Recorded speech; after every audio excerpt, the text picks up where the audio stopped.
At dahil nga trending na trending ngayon itong palitaw balls na inspired ng chocolate dumplings, sinubukan ko rin gumawa. Lagi ko kasi itong nakikita sa social medias ko kaya matry nga din. Unahin muna natin ang dipping sauce. Nestle cream lang ito tapos nilagyan ko lang ng konting asin at asukal.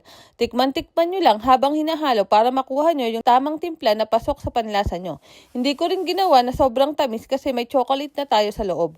Para naman sa palitaw balls, kailangan lang natin ng glutinous rice flour at chocolate na ipapaalaman sa gitna. Ibuhos lang ang glutinous rice flour sa bowl, tapos lagyan ng tubig ng paunti-unti. Kapag okay na ang dough, kumuha lang tayo ng desired size. Ako, hindi ko masyadong pinalaki para mas madaling maluto at mas okay kainin. Bilugin muna tapos i-flatten ng kaunti. Lagyan ng chocolate sa gitna, saka balutin ng maigi para hindi lumabas yung chocolate habang niluluto.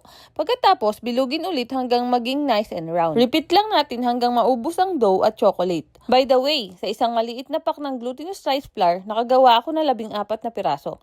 Kaya kung marami kayong gagawin, pwede kayong magdagdag ng ingredients depende sa dami ng gusto nyong gawin. Next, pakuluan na natin ang tubig. Kapag kumukulo na, ilagay na natin isa-isa ang palitaw balls. Pagkaluto, hanguin lang natin at patuluin ng kaunti. Then ready na siyang ihain kasama ng dipping sauce. Mas masarap itong kainin habang mainit-init pa kasi kapag bagong luto, melted pa yung chocolate sa loob. And now, time for the taste test. For my honest review, masarap naman siya. Pero hindi siya yung talagang mapapawaw ka. Siguro depende rin sa chocolate na gagamitin mo kasi mangingibabaw talaga yung flavor ng chocolate sa loob. Ayun lang po, maraming salamat sa panonood. God bless everyone!